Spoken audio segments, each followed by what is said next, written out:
All right, hey crew. So I thought now would be as good a time as ever to finally come on here and share our labor story like so many of you have been messaging me about. So Miss Ella is sleeping away.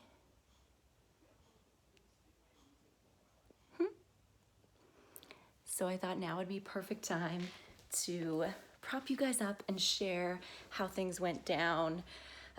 She's 9 days old, so 9 days ago.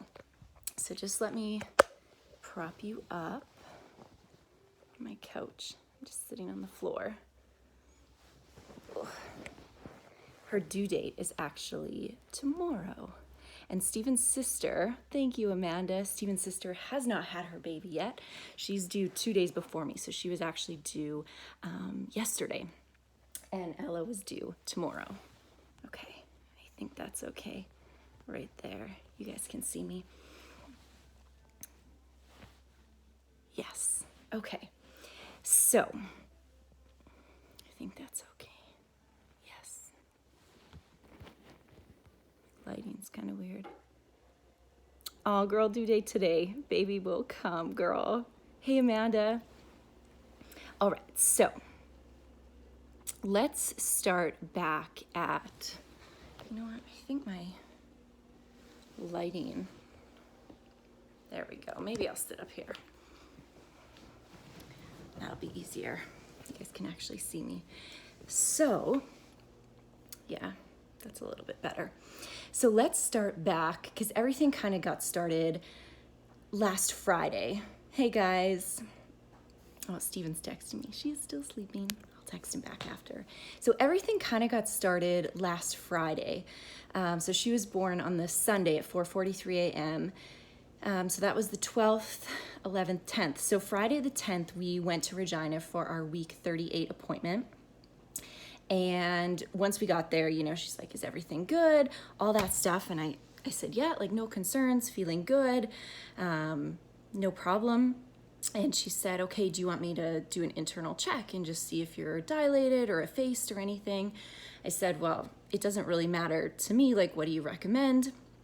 And she's like, yeah, we can do it if you like. So, you know, and she's like, have you had any contractions or anything like that? And I said, no, like little tweaks in my hips, but nothing too serious. So she went ahead and she checked and she's like, oh my gosh, your body is definitely doing something that you don't even notice. She's like, you are 3 centimeters dilated and 75% effaced. I'm like, first of all, I had to look up effaced at home. I had to Google it because I didn't know what that meant. And she's like, yeah, you're 3 centimeters dilated and 75% effaced. And she said when she goes in and checks, she always does a membrane sweep on people. So she did a membrane sweep as well. But she said typically it's like 1 in 8 people that actually puts you into labor. So she was basically like, this could be sooner than later. You know, she's like, I know you're from out of town. If this was your second baby, maybe I'd have you like stay, like not go home. But this is your first, so, you know, it could happen or it could not. You know, stick around for the day and go home. So that's what we did. We kind of just went for lunch, blah, blah, blah. Nothing was happening. So we drove home, woke up the next day and had like such an unreal day. Woke up, did a killer workout. What did we do? Went into work for a little bit, came home, chilled. Steven watched golf all day. I worked, and then at nighttime we were literally laying on the couch right where I am, laying on the couch watching some YouTube cooking videos, and this one on like sushi came on, so I'm like, okay, I'm gonna get ready for bed. So like 2 seconds before I was gonna sit up and go, I like felt a little like wetness down there. I'm like, and you know, ladies, you probably know this, it like crosses your mind like, oh, maybe that's just like a little more discharge or something like that. And then I got up and there was kind of like a little spot on the couch. So I went to the washroom, like sat down on the toilet and like heard it, stood up, and it kept coming. So my water, I'm like, Steve, my water definitely just broke. So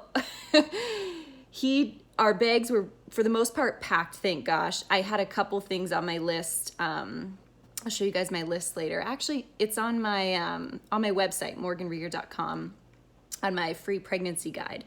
I just made the list prettier for you guys.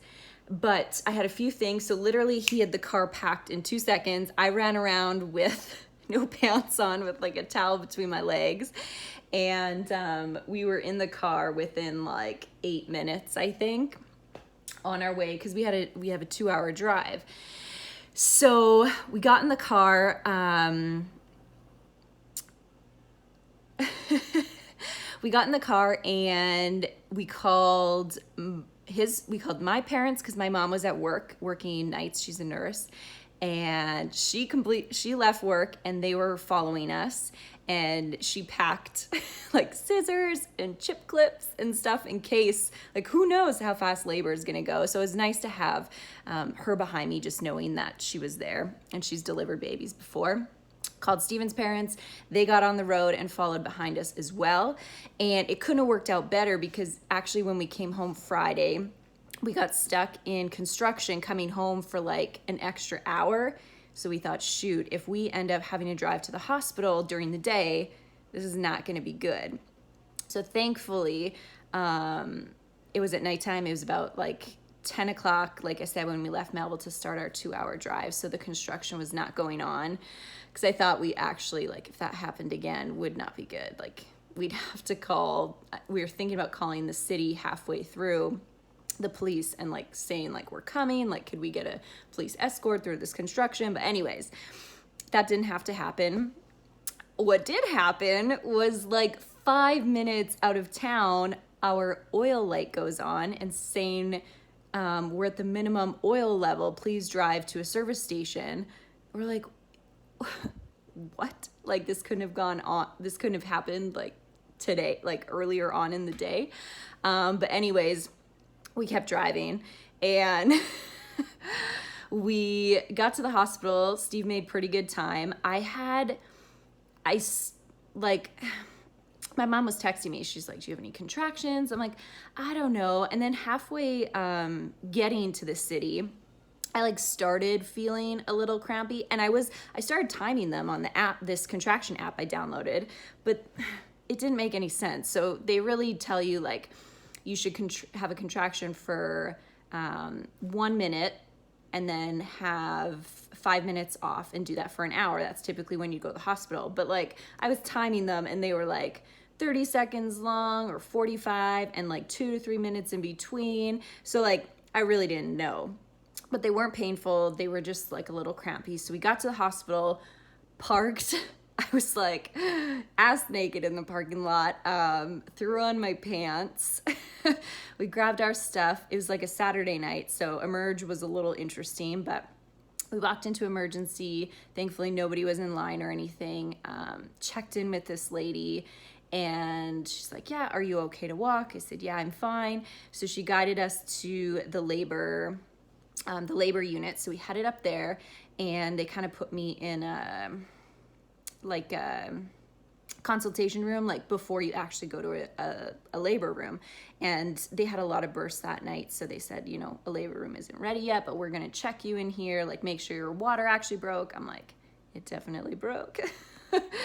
And so we were sitting in that room. She checked me. My water definitely broke. I was about 4 centimeters when she checked me there. And she's like, well, we get your ready room. You can just, you know, go walking, etc., etc. So the first thing I did was go to the washroom. Number 2, twice, actually once there. And then once again when contraction got stronger, because you ladies know, your body wants to get rid of it. And I got all rid of it before I delivered, which was really nice. Sometimes that doesn't happen and it happens during delivery. That's okay. So I got rid of it once. And then later on, while my contractions were getting a lot stronger, I went again, and that was very hard. Well, contractions were still there. I'm just being super honest with you guys. So me and Steven did kind of a loop around the unit. And that felt fine. We got back, and then I'm like, our parents got there. I'm like, okay, let's go do one more lap with them. And that lap got a little harder, so we had to stop and kind of pace ourselves. So they were getting a little more intense, and I was learning what they actually felt like. So we went back to the room, and at that point I told Steve, like, I can't, like, we're done seeing I can't see anybody, like, this is getting intense. So we were still in that room, and they kind of asked me, well, do you want an epidural? And we hadn't really had a plan because I didn't know what it felt like. So our plan was just go with the flow, see how it feels, and I'll know if I need one. I'll know if I don't need one. So she said, okay, well, at 2 a.m. I can check you, and you can decide if you want one or not. So we were in that room, and I was to the point where I'm like, Steve, I don't know if I can make it till 2. They were getting really intense, but he's like, no, like, you're doing really good. Like, let's just wait till 2 and she'll check you. And at that point, I think they came in our room and a labor room was ready. And my gosh, the nurses we had were phenomenal, like, absolutely phenomenal. I speak so highly of the Regina Labor and Delivery Unit, the mom and baby unit. It was literally a dream. So if any of you work there, it was incredible. And the chances are we had the doctor that delivered and the doctor that was on call that night was the head of obstetrics and gynecology. So the nurses were like, you pretty much had the best of the best. So it was incredible. So a nurse came in, and our labor room was ready. So we walked over there. It was a little bit painful. Got to the labor room. I sat down on the bed, and like, I didn't leave the bed. So what happened next? Contractions were pretty intense. So she's like, I'll check you, then you can decide if you want an epidural or not. So she checked me, and I was 7 centimeters. And they're like, you're doing really good. We can continue on, or do you want an epidural? And at that point, the last couple contractions were like, I was almost losing consciousness. She got a puke bucket for me because I was pretty much gonna puke on the next contraction. And Steve and I decided to get an epidural because I was to the point where who enjoys it? But I was to the point where I really wanted it to be over, and I was fearing the next contraction. Like I said, I was almost out of consciousness. All I could hear was Steven's voice. I was gonna throw up.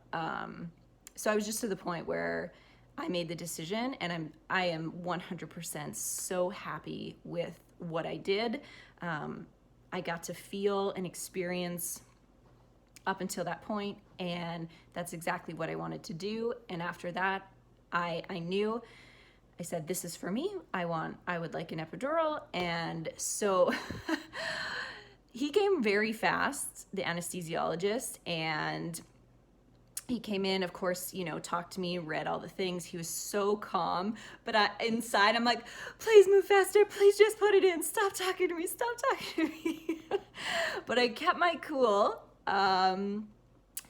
And it was tough because they had me sitting up, like, ready for the epidural, and like my feet weren't touching the ground. So all the pressure was like on your butt, right? Which is like, my contractions weren't in my stomach, they weren't in my back, like they were literally right in my pelvis. So like, I was sitting there with all my weight right there. So those like last few contractions before he did it were like, oh my God, hurry up. But he was really great, super chill. So, and I didn't really know what to expect. That's kind of why I wasn't fearful of an epidural, but I had a spinal tap when I had West Nile and meningitis in high school. And I didn't know if it was gonna be like that or different. Like, I just wasn't sure. But anyways, he did it, and it was nothing, like didn't feel a single thing. So they laid me back, and it made my one side kind of took to it right away, but my other side didn't. So we kind of changed positions a little bit. And then it was really weird. Like, I didn't expect an epidural to be like that. It's like it numbed the contractions in the pelvic region, but like I moved my legs around. I was like, I switched positions. I went on all, like Ella's cord was wrapped around her body. So, when I contracted, the heart rate went down, so we had me kind of switch positions, go on all fours, so that would relieve some of the pressure on the cord.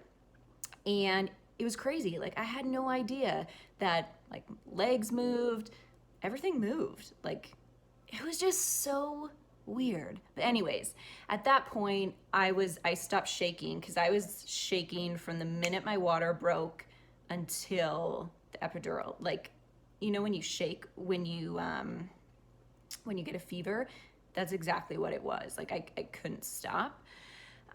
So once I got the epidural, I calmed down. Steven was relaxed. Like, it turned into being such a peaceful experience. Like, it was just phenomenal. Like I said, wouldn't change a thing. So after that, got the epidural, and the nurse was like, okay, like, you're relaxed. Like, this was at 4:00. Yeah, 4 a.m. She's like, you guys will probably take a nap, get rested up before we start to push. She's like, okay, that's perfect. We're kind of prepping ourselves for that. So she checks me and she's like, change of plans. We are gonna push right now because baby is right here. So I'm pretty sure I got the epidural at the very last possible minute. Because from water breaking to baby being here was about 5 to 5.5 hours. So she's like, nope, no nap at 4 a.m. We're pushing. So we kind of they got all their stuff arranged, all that stuff. And it was just the two nurses. And yeah, that was really all. And kind of got ready. I was on my back originally with, my legs up, but that wasn't like, it was putting pressure on the cord too. So they actually turned me to my left side. So just one leg was up, and that was super comfortable. And I mean, how many pushes did we do? 5 or 6-ish pushes before baby came.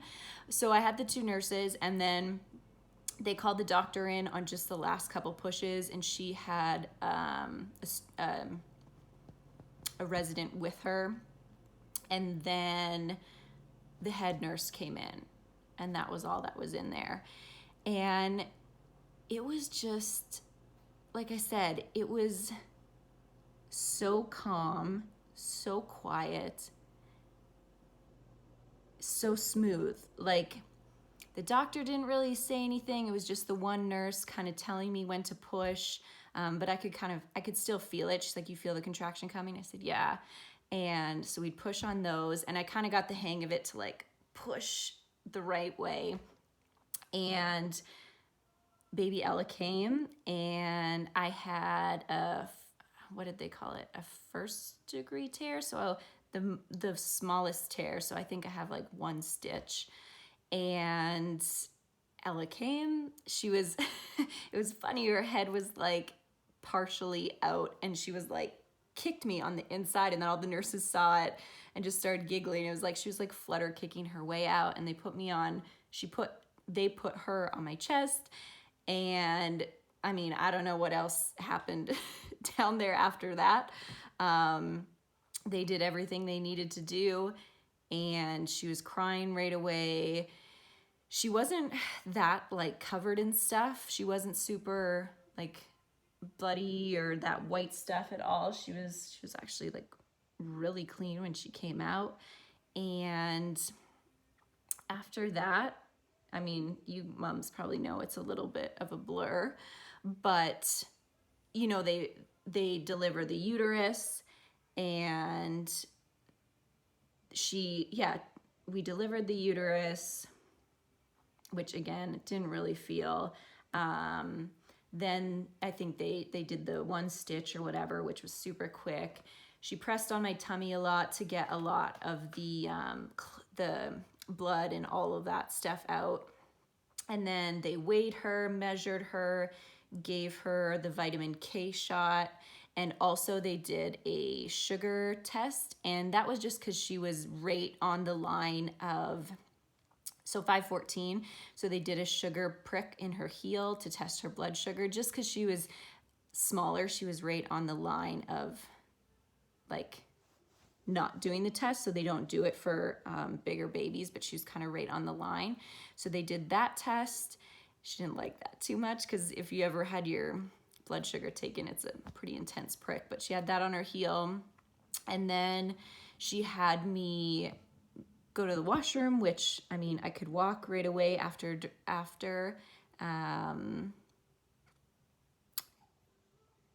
did I just say deliver the uterus? I meant deliver the placenta.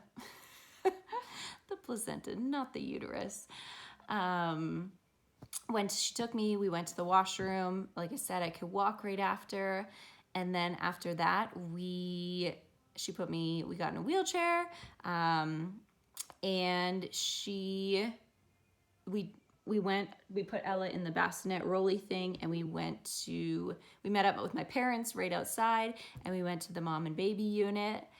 And after that, we stayed there for 2 nights. Sunday, Monday, Tuesday. Yeah, 2 nights. Yes. So worked on breastfeeding, saw tons of family, all that stuff. And then on our drive home, we stopped at Audi to get more oil. I sat in the back with Ella, and we stopped at a baby store to get swaddles because we didn't really have any. And then we drove the 2 hours home, and she slept the entire way. And once we got home, I'm just reading the comments, but I'll go back after. I can't catch all of them. And then we got home, and for like 6 days straight, we saw like 9 grandparents and great-grandparents, aunts, uncles, all that stuff. So we were constantly seeing people for about 6 days. So just today, it's starting to like slow down a little bit, and me and Steven actually get to hold her. But she's been pretty much on point for sleeping eating intervals. It's every 3 to 4 hours. Exactly. So we've been going to bed around 10, and pretty much exactly 4 hours later, she'll get up, she'll eat, go to bed for 3 to 4 more hours, get up and eat and go to bed. So she's very consistent. So we've been actually sleeping pretty decently. She's been treating us so well. I feel like we're going to pay for it. But the last 2 days, I kind of came down with a bit of a fever. So we've just been taking it easy and resting lots and trying to make sure that goes away. It's, my boobs are fine, so it's not mastitis or anything. I don't have a cold. The only other thing the doctor can think of is if there's a clot left and brewing up an infection or something, but he said just keep an eye on it. Hopefully it'll just go away and it's nothing. So that's kind of what we're doing. But I'll show you her again here for those of you that jumped on later.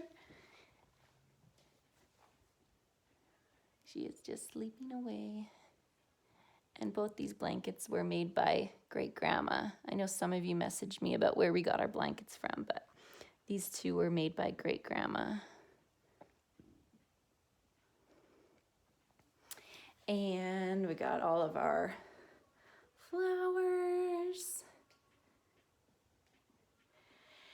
And I think that was it. So for the most part, I mean, I can't complain. 5.5 hours, water broke, so it was a really good trigger for us to go to the city, because that's what I was worried about too. Like, how will we know when to go, all that stuff. So I'm really glad we had that like exact decision to hit the road for 2 hours, which was really nice.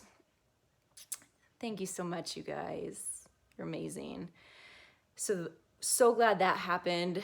So glad it was only like 5.5 hours. Just really feel so incredibly blessed She's amazing, Steve's amazing, I'm amazing. Obviously tons of emotions, lots of crying, but we're learning, we're growing, we're getting better every day. And I'm so thankful that we just had a healthy and smooth pregnancy. And I wish that for all of you mamas out there that may be pregnant too. All right, if you have any questions, feel free to message me anytime. See you later.